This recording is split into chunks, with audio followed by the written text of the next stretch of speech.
नमस्कार दोस्तों। मार्केट में आज नीचे से अच्छी रिकवरी, एक तरीके से देखा जाए तो हम अच्छे गैप डाउन तो नहीं हुए, लेकिन उसके बाद अच्छी गिरावट हुई, लेकिन वहां पे ही सस्टेन करते रहे। मतलब कल के हाई को हमने कुछ बहुत ज्यादा नहीं निकाला है, लेकिन डेटा में आपके लिए देने के लिए बहुत कुछ है। मैं एक बार डेटा पे चलते हैं, वहां समझते हैं, क्योंकि डेटा में बहुत कुछ है। उसको समझोगे तो समझ में आएगा कि मैं क्यों कह रहा हूँ। आप सब फिर कहते रहते हो कि यार आप तो नेगेटिव बोलते हो, नेगेटिव बोलते हो। अरे नेगेटिव डेटा नेगेटिव दिखाएगा तो मैं नेगेटिव बोलूंगा ना, मुझे क्या फर्क पड़ रहा है। ठीक है ना, देखते हैं, एक बार डेटा पे चलते हैं।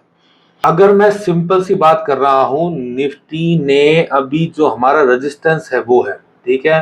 दूसरा, दोबारा आज जो बनाया ना, वो उसको देखोगे तो लोअर लो और लोअर हाई बनाया है। ये भी आपको नेगेटिविटी दिखाता है। साथ में आपको पता है हमारा ये सप्लाई जोन्स पहले से ही है लगातार 24,500 पे, 24 पे। लेकिन एक और जो इंपॉर्टेंट है ना, वो समझो, वो आपके लिए टिपिकल मामला है। ठीक है, आप ये देखो कि कॉल राइटर्स तो अपनी जगह पे है, कुछ कॉल राइटर जरूर है, लेकिन इन द मनी वाले भी जो कॉल राइटर है ना, वो अपनी जगह छोड़ के नहीं गए।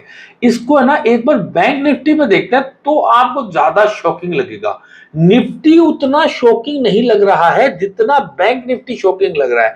यार बैंक निफ्टी को अगर आप देख रहे हो ना, तो call writer deep in the money बैठे हैं। मैं 56,500 56,600 के आसपास हूं, और 56,000 का, 56,000 का कॉल राइटर अपनी जगह नहीं छोड़ रहा है। भाई ऐसा क्या हो गया, ऐसा क्या हो गया। ये जो डेटा है ये बोल रहा है कि 56,000 का कॉल राइटर अपनी जगह नहीं छोड़ रहा है। In the money, deep in the money में भी वो अपनी जगह छोड़ रहा है। भाई उसको क्या ऐसा लग रहा है, कोई तो बड़े इंस्टीट्यूशन को कुछ तो लग ही रहा होगा ना, कोई वो है। दूसरा देखो, मैं आपको कई बार मल्टीपल टाइम समझाता हूं। देखो एक चीज और समझो, एफआईज का, डीआईज का डेटा हर बंदा इसको नहीं मानता। कि आप ये समझो, वो स्टॉक फ्यूचर्स हमने पहले ही बात करी है कि देखो ये क्या कर रहे हैं, ये कह रहे हैं कि भाई मैंने तो पुट भी बाय करी है और कॉल भी सेल करी है। मतलब ये कह रहे हैं कि भाई हम चाहे स्टॉक बीच में बाय कर ले, कुछ भी कर ले, लेकिन पुट भी बाय कर रहे हैं, कॉल भी सेल कर रहे हैं।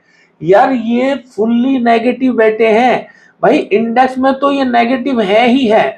स्टॉक फ्यूचर खरीदने से कुछ नहीं होगा। देखो कॉल भी आपने 2,16,000 की कॉल शॉर्ट कर रखी है, साथ में 3,71,000 की पुट बाय कर रखी है। पुट शॉर्ट नहीं करी है इन्होंने, पुट बाय करी है। सेम कंडीशन डीआईएस की। मतलब डीआईएस क्या कह रहा है, डीआईएस भी भाई साहब इसने कॉल तो कुछ ज्यादा बाय नहीं करी है, लेकिन ऑलमोस्ट 50,000 भाई साहब पुट बाय कर रखी है। स्टॉक फ्यूचर्स में तो ये शॉर्ट बैठा ही बैठा है। ठीक है, अब बताओ और क्या होगा, इससे ज्यादा क्या देखोगे। ये ही मेरे को चिंता का विषय है। अच्छा मंडे को क्या हो सकता है, देखो मंडे को बहुत कुछ हो सकता है, नो डाउट। निफ्टी और बैंक निफ्टी को देखो, सप्लाई से रिएक्ट कर रहे हैं, लोअर हाई बनाया है और लोअर लो बनाया है। ठीक है, और अगर मैं ब्रॉड इंडाइसेस देखूं तो वहां पे कुछ अच्छा दिख रहा है, हायर हाई बना रहे हैं, हायर लोज बन रहे हैं। लेकिन निफ्टी और बैंक निफ्टी में उतना नहीं है। लेकिन एक चीज और है, इनके ऊपर भी जो सप्लाई जोन है ना, वो बहुत सारे सप्लाई जोन है। अब इन सप्लाई जोन से मुझे रिएक्शन कब मिलेगा, हो सकता है भाई साहब थोड़ा ये डीप अंदर जाने के बाद यहां से यहां तक के लिए ठोके। भाई मेरे को तो अभी तक ऐसा कुछ बहुत अच्छा दिख नहीं रहा, या मैं ऐसा मान लू कि यार यहाँ से बहुत बढ़िया सिचुएशन है।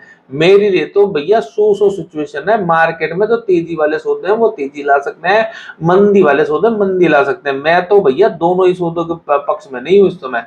क्यों, मैं लॉन्ग में कॉन्शियस रहूंगा। हाँ, मुझे शॉर्ट का कोई सौदा मिलेगा तो मैं मान सकता हूँ यहाँ से बड़ा शॉर्ट बन सकता है। बाकी बाकी आरएसआई और अदर लेवल पे देखेंगे तो बाकी सब कुछ ठीक मन लग रहा है, कोई खास प्रॉब्लमेटिक है नहीं। बैंक निफ्टी मंथली पे भी आरएसआई मंथली, वीकली, डेली सब पे बहुत शानदार आरएसआई लग रही है। आरएसआई की एक ही प्रॉब्लम है, डेली में भैया आरएसआई 60 के ऊपर सस्टेन नहीं कर पा रही, इसीलिए थोड़ा सा कॉन्शियस रहना चाहिए। बाकी आप सबको हमारी वीडियो कैसे लगते हैं, लाइक करें, शेयर करें, सब्सक्राइब करें, कमेंट तो जरूर ही करें। धन्यवाद।